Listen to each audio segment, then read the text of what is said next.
हाल ही में Japanese media के द्वारा पब्लिश की गई एक असैसिनेशन की खबर ने पूरी दुनिया को चौंका कर रख दिया। खबर ये थी कि शिंजो एबे, जो कि जापान के प्राइम मिनिस्टर के रूप में करीब 9 सालों तक सर्व कर चुके हैं, उन्हें एक कैंपेन स्पीच के दौरान किसी ने शूट करके उनकी हत्या कर दी। इनकी हत्या के बाद ये कहने में बिल्कुल संकोच नहीं किया जा सकता है कि विश्व राजनीति ने एक जिम्मेदार नेता, जापान ने एक होनहार पूर्व प्रधानमंत्री और भारत ने अपना एक सच्चा राजनीतिक मित्र खो दिया।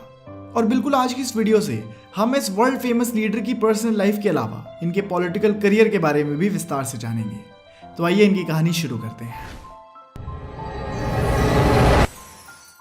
तो शिंजो एबे का जन्म 21 सितंबर 1954 को जापान के एक महत्वपूर्ण राजनीतिक परिवार में हुआ था।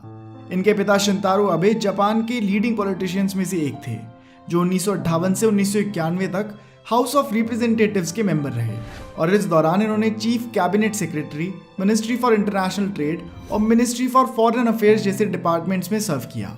इसके अलावा इनके ग्रैंडफादर कैन एबे भी 1937 से 1946 तक हाउस ऑफ रिप्रेजेंटेटिव्स के मेंबर थे। मतलब इनके परिवार की पॉलिटिकल हिस्ट्री इनके जन्म से भी कई दशकों पुरानी है। शिंजो ने अपनी प्राइमरी और सेकेंडरी एजुकेशन कंप्लीट करने के बाद बैचलर्स की पढ़ाई के लिए पॉलिटिकल साइंस के विषय का चयन किया। 1977 तक ग्रेजुएशन कंप्लीट करने के बाद आगे की पढ़ाई के लिए शिंजो अमेरिका चले गए, जहां उन्होंने पब्लिक पॉलिसी की पढ़ाई करी और अप्रैल 1979 में जापान वापस आने के बाद इन्होंने जापान की एक steel manufacturing company Kobe steel में काम करना शुरू किया। करीब 3 साल तक वहां काम करने के बाद इन्होंने वो कंपनी छोड़ दी और सरकार की कई इंपॉर्टेंट पोजीशंस के लिए अपनी सेवाएं देने लगे। और कुछ समय के अनुभव के बाद 1993 में इन्होंने अपने पॉलिटिकल करियर की शुरुआत करी, जब यामागुची प्रोविंस के लिए इन्हें पहली बार इलेक्ट किया गया था। और इस समय से शिंजो पॉलिटिकली काफी एक्टिव हो गए। गवर्नमेंट पोजीशंस के अलावा इन्होंने अपनी पॉलिटिकल पार्टी के भी कई इंपॉर्टेंट प्रोजेक्ट्स को संभाला और कुछ ऐसे पावरफुल डिसीजंस लिए जिसकी वजह से इन्होंने एक कुशल लीडर के रूप में अपनी छवि बनाई। खासकर नॉर्थ कोरिया और जापान के बीच हुए नेगोशिएशंस में इनकी भूमिका ने इन्हें देश भर में पॉपुलर बना दिया।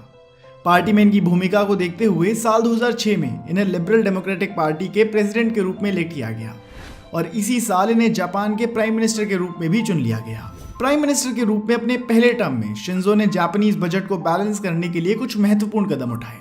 इसके अलावा north Korea, China, south east Asia, Taiwan और इंडिया जैसे देशों के साथ स्ट्रैटेजिक रिलेशनशिप बनाकर फॉरेन पॉलिसीज पर ध्यान दिया। लेकिन कुछ राजनीतिक कारणों से इन्हें जल्दी ही अपने पद को छोड़ना पड़ा और फिर साल 2012 में सेकेंड टर्म के लिए इन्हें एक बार फिर प्राइम मिनिस्टर के रूप में इलेक्ट कर लिया गया।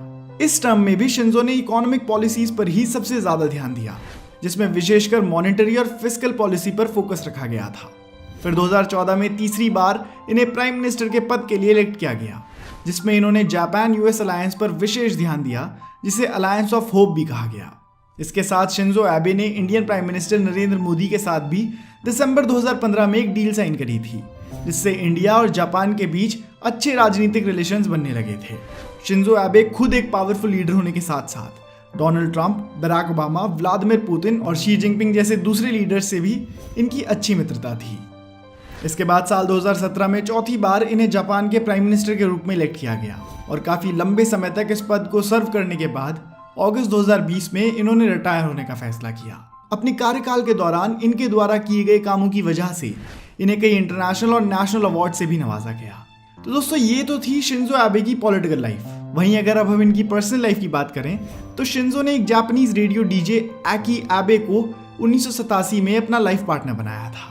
प्राइम मिनिस्टर के पद से रिटायर होने के बाद भी शिंजो का जापान में काफी इन्फ्लुएंस था और 8 जुलाई 2022 को शिंजो को जापान के नारा प्रोविंस में होने वाले इलेक्शन के लिए एक पब्लिक स्पीच देनी थी। ये स्पीच सुबह के 11:10 बजे के लिए शेड्यूल्ड थी। शिंजो करीब 9 मिनट लेट उस जगह पर पहुंचे और स्पीच देनी शुरू करी। इसी दौरान सिक्योरिटी की मौजूदगी के बावजूद इनके ऊपर 2 बार फायरिंग की गई। जिसने इनके ऊपर गोली चलाई थी उसने एक होममेड गन का इस्तेमाल करा था। शूटिंग के तुरंत बाद उस व्यक्ति को अरेस्ट कर लिया गया। गोली लगने के कुछ वक्त तक तो शिंजो कॉन्शियस थे, पर उनकी स्थिति जल्दी ही बिगड़ने लगी। आनंद फानन में एक इमरजेंसी हेलीकॉप्टर से इन्हें हॉस्पिटल ले जाया गया। डॉक्टर्स ने शिंजो को बचाने का पूरा प्रयास किया, लेकिन अंततः उनकी कोशिशें असफल रही और शाम 5 बजे इन्हें मृत घोषित कर दिया गया। इसके कुछ ही मिनटों में यह खबर बिजली की रफ्तार से पूरी दुनिया तक फैल गई और सभी के लिए ये काफी आश्चर्यजनक बात थी। भारत की कई फेमस पर्सनालिटीज ने भी इनकी मृत्यु पर अपना शोक व्यक्त किया। इसके साथ ही हमारे देश के प्रधानमंत्री श्री नरेंद्र मोदी ने शिंजो एबे से अपनी मुलाकात और अनुभवों के कई किस्से शेयर किए और कहा कि मैं अपने सबसे प्यारे मित्रों में से एक शिंजो एबे के दुखद निधन पर स्तब्ध और दुखी हूं। और उन्होंने कहा कि शिंजो एबे के सम्मान में 9 जुलाई को एक दिन का राष्ट्रीय शोक मनाया जाएगा। तो दोस्तों, यही थी जापान की पूर्व प्रधानमंत्री और आधुनिक भारत के घनिष्ठ मित्रों में से एक शिंजो एबे की कहानी। शिंजो एबे की इस कहानी को अपने दोस्तों के साथ जरूर शेयर कीजिएगा। धन्यवाद।